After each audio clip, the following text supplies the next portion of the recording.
Norman, are you there? Norman? At John and say you're concerned about a dog. What about that idiot who rang up yesterday? Norman, Norman, listen, don't shout so much because I didn't know it was you. The phone is distorting when you shout like that. Yeah, what about that idiot who you rang up yesterday about dragging his poor dog 42 kilometres? And you're the one that's concerned about animals. Why didn't you report him to the RSPCA? What an idiot. He was trying to get Granger for his dog running 42 kilometres, and the damn dog didn't drink for the last 15. He should have been reported to the RSPCA. Why didn't you do that? Well, I'll tell Norman, just back off for a minute. I'll tell you why I didn't do that, because the RSPCA keeps very, very close watch on those sort of marathon events. There are vets on the spot to see if animals aren't well, and it is closely monitored by the RSPCA, so it was pretty pointless for me to ring the RSPCA. Haven't you got anything else to talk about, Norman? No, I'm just asking. I just talked because the woman before us was talking about a dog, and you're this great concern about animals. You didn't. How do you know there's RSPCA people on the thing? You didn't know what marathon he was doing. No, Norman, be quiet. Will you be quiet? No, Norman, I can't. More than I do. No, Norman, I can't be quiet, because if I'm quiet, we haven't got a radio program. So I will continue to talk. But let me tell you that these sort of events, are very closely monitored by the RSPCA, and I think the police even get involved to make sure that there is no cruelty. People who have dogs who run in marathons absolutely love their dogs. They're not going to hurt them. Oh, yeah, sure. He was just trying to get Granger yesterday ringing up to report his dog. Sure. Listen, I had to get my tax done yesterday, right? Yeah. I want to know who does your tax, John. I don't want to know who's your tax person, because I want to know, have you got your tax, on an offshore, No, Norman, no. No, Norman, no. I don't have anything offshore. I pay the tax I'm supposed to pay. I have an excellent firm of accountants who have done my taxation for about 40 years, and we have never, ever had a single complaint from the taxation department or a single investigation. I bet, John. I bet you've got your friends in the government who don't want to investigate John Laws. Hey, you don't want a big Paul Hogan investigation, do you? Getting dragged in there. No. I bet you got your millions stashed away. Norman. All your accountants hiding all your millions. Yeah, I know, John. Yeah, you'd be up front. Oh, I'm a proud Australian. I'll pay my tax. Yeah. What a load of rubbish. You've got it hidden everywhere, haven't you? No. Yes, you have. Come on, John. No, this is when you go on your overseas trips. This is where you go visit your money. No. All these little islands somewhere. When you go on your Virgin trips, go visit all your tax havens, all your Swiss places where you stashed all your money and all that stuff. Listen, the smartest people to ring up this place and to ring up your station is Dale, right? So all the other people who ring up this station are really idiots, right? They're either farmers, truckies, or old people, right? What about you? What about you, Norman? Norman, are you a farmer? No, I'm smarter than the average person that rings up your program. I'm telling you, John.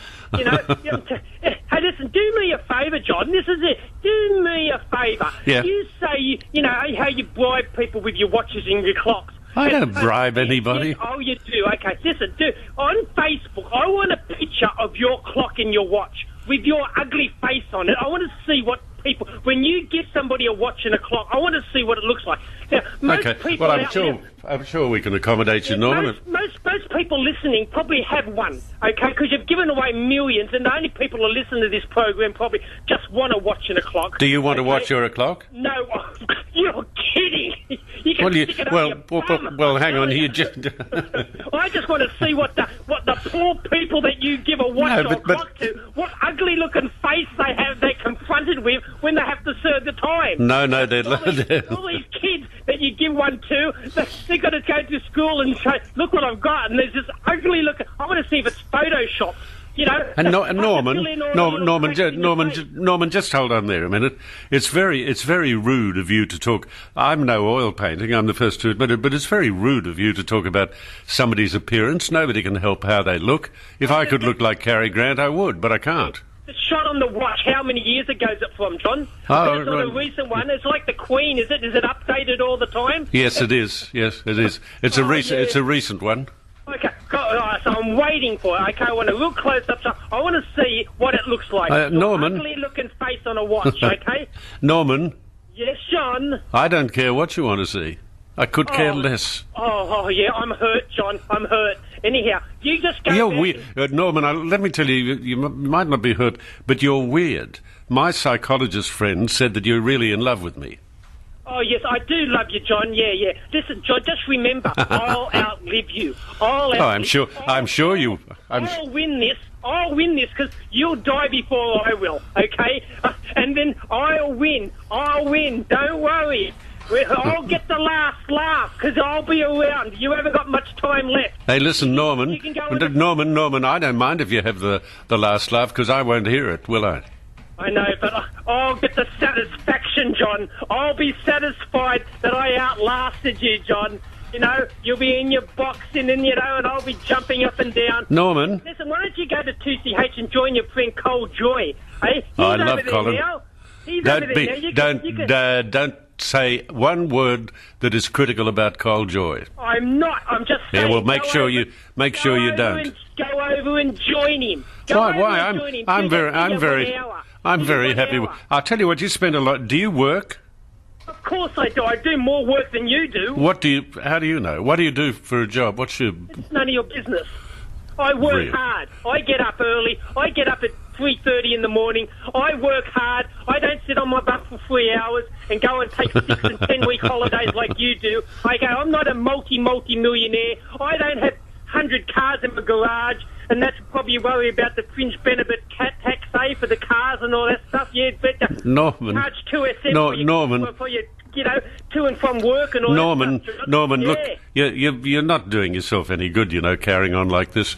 All you got to do is screw up your mind more than it's already screwed up and probably give yourself a duodenal ulcer at the same time. You're just a nasty piece of work, and really I can't be bothered with you much anymore. Give us a couple of weeks before you ring again and go on with another tirade, because it's not all that entertaining. It was amusing for a while. Certainly isn't amusing now. You gone, Norman? Norman?